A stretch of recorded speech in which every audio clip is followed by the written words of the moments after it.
Hello and welcome to this week's video. My name is Anuska Taylor. So great to have you here as always. And today, this is video number 2 of my 5-part mini-series, all about how voice coaching can really elevate you in your career. And last week I spoke about how it can really help you to feel more confident when you're speaking. And again, I'm talking specifically here around your voice and using your voice, trusting your voice, knowing what's going to come out, even when you're feeling nervous, even when you're unsure, because the voice never lies. And so when we do feel nervous, it will often show up in the voice, and it can really throw us off track. It can really hinder us. And importantly, it can really hinder us from stepping into our power as a speaker.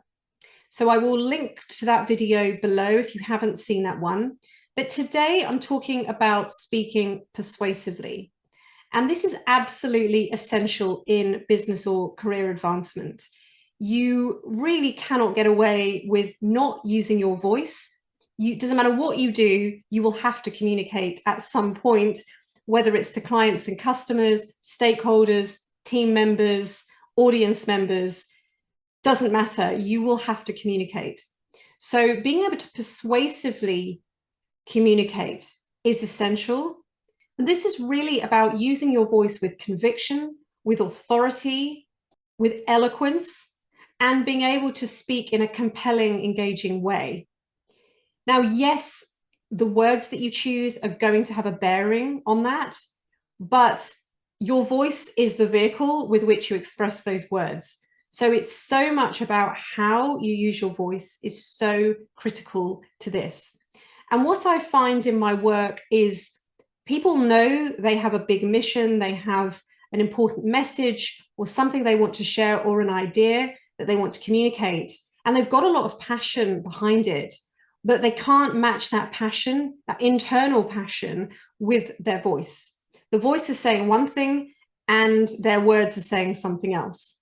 So voice coaching is really about bringing those two together. And it's both on the sort of physical training side, but it's also on the emotional sort of psychological side. Like, what's the benefit for me in not expressing myself with conviction, with persuasion? So that's the deeper aspect of this. But today I'm going to share 5 reasons why this is so important in your business or career.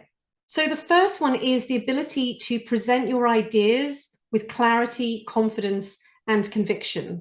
So depending on what you're doing, you're probably going to want to inspire or motivate your audience, your clients, your customers, your stakeholders to take some kind of action and adopt your ideas. So can you communicate that through your voice? Sounds very simple, but the voice, as I say, is the vehicle for that. So can you bring that authority, that power, that clarity, that coherence, that integrity in your voice? Can that be expressed in your voice? Or is your voice weak or quiet or held back in the throat or very raspy or croaky, or it's very unpredictable what's going to come out? So really, really important that you can present your ideas very powerfully. So number 2 is building relationships and engaging your audience. And again, this comes back to how am I actually expressing and communicating these ideas? Can I powerfully get my message across? Can I powerfully and effectively express my views and arguments, concerns, ideas, fill in the blank? And do I have the tools at my disposal? So a big part of my work is it's really giving you the freedom to choose how you use your voice. So you're not afraid to use your voice in a more powerful way. You know how to access the edges of your voice. You can access the dynamic potential, the melodic potential.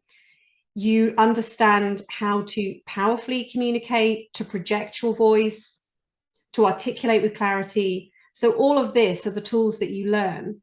And for a lot of people, when they're not trained, their voice is just living in a very, very, very narrow range of what's actually possible. And so therefore, when you come to be persuasive or use your voice in a particular way, if you were a painter, it's like you're painting with 2 colors. versus the whole paint palette. And that's really the point of this work. It's not to try and make you sound like someone else. It's not to just give you a new voice persona. It's actually freeing you to express yourself how you choose to in a particular situation. And for a lot of people, their voice is actually controlling them, and they don't feel like they have any real direct control over what comes out. You know, I want to speak more powerfully, but I don't really know how to do that. I want to speak more expressively. I want to find greater pitch or dynamic variation, but I don't really know how to do it. So we end up living in this very, very narrow range of what's actually possible. Number 3, really, really important. And again, depending on what you do for a living will depend on which of these most resonate. But negotiation and conflict resolution is huge and massive in terms of being able to speak persuasively. So particularly if you're a lawyer, a barrister, in that kind of position, this is your bread and butter. This is what you do for a living. Can you persuade a jury of your case, of your argument? And can you use your voice to actually persuade a jury? I'm just giving that as an example. Can you present your ideas in a compelling, engaging way? And also, I think part of the conflict resolution is, can you actually address concerns of others as well? So it's not just putting forward your argument, but can you address concerns of other people and other differing opinions? So yes, it's absolutely the choice of words that you use, but the voice is ultimately the vehicle for the expression. So for me, if you just focus on the words, you're putting the cart before the horse. So number 4 is promotion of a cause or a message. And this could be your life's work that you want to just share, something you feel very, very strongly about, whether it's on a physical stage, whether it's on video, on podcasts, etc., etc.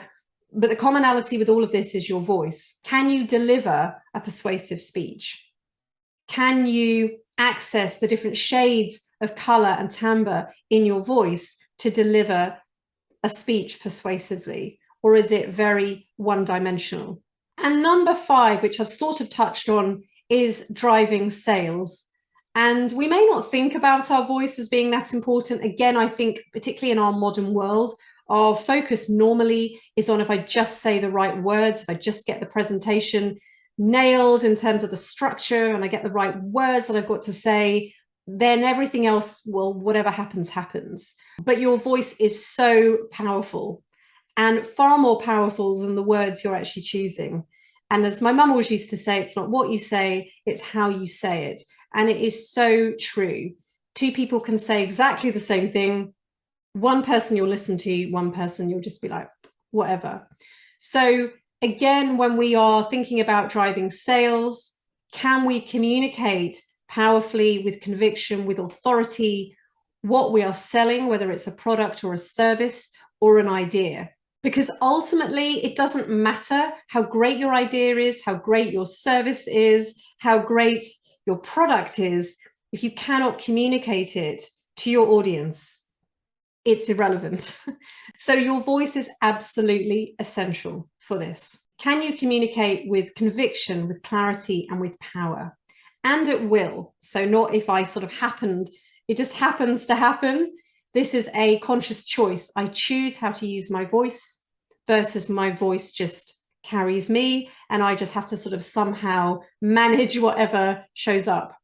And I promise you it is absolutely possible. So ultimately, this is about, can you match your inner passion or drive for something with your voice? Can the two actually speak the same language? Because often what happens is we have a passion for something, but our voice doesn't communicate it. So it's kind of like we're sending a mixed signals, and this is unconscious, of course. We're not deliberately doing this, but we're sending mixed signals. We're saying we're passionate about something, but the voice is saying, I'm really bored. I don't find this interesting at all. Don't listen to me. Don't look at me. So we want the two to be singing from the same hymn sheet, versus there's this sort of internal conflict around a passion that you have and a voice that does not express passion, conviction. So thank you so much. I will link to the video from last week if you haven't watched that one.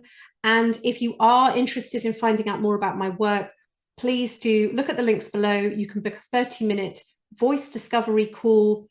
where I can really listen to you speak, give you some insight into your voice, and share how I can really help support you in your career and business journey. So thank you so much. I will see you next week.